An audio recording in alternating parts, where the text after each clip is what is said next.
An Educated Person by Harold Nicolson. Summary of an educated person.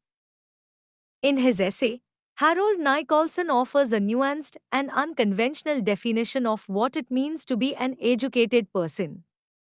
He challenges the common association of education with formal schooling, degrees, and specialized knowledge, suggesting that true education is much more than these conventional markers. Instead, he presents education as an ongoing, lifelong process characterized by a continuous desire to learn, an openness to new ideas, and a flexible, adaptable mind. Nicolson argues that education should not be compartmentalized into academic categories or linked to social status, class, or wealth. The essay opens with Nicolson receiving a suggestion from a reader to define an educated person. While at first he thought this would be a straightforward task, he soon realized that it was much more complex than he had imagined. He reflects on how, in contemporary society, people often use the term educated as a euphemism for someone belonging to the upper or upper middle class, avoiding more direct and possibly uncomfortable class distinctions.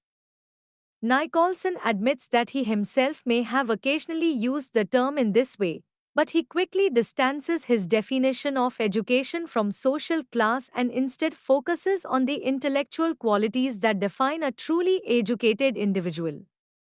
Nicolson explores the limitations of equating education with specific levels of academic achievement, like literacy or basic schooling, and argues that such narrow definitions fail to capture the essence of true education. He also dismisses the idea of education being measured by the number of years a person spends in formal education, such as between ages 5 and 21. According to him, an educated person is not someone who stops learning after completing school or university.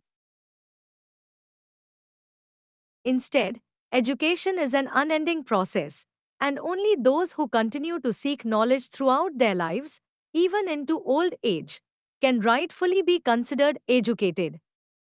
In defining what constitutes an educated person, Nicolson challenges the notion of general knowledge, which is often considered the goal of higher education. While he acknowledges the ideal of knowing something about everything and everything about something, he suggests that this level of erudition is unrealistic for most people. He points out that those who possess such extreme knowledge are more like intellectual freaks or outliers, rather than examples of well-rounded education. Nicolson advocates for a more balanced and personalized approach to learning, where individuals focus on areas that align with their natural talents and interests while also expanding their horizons by learning about related subjects.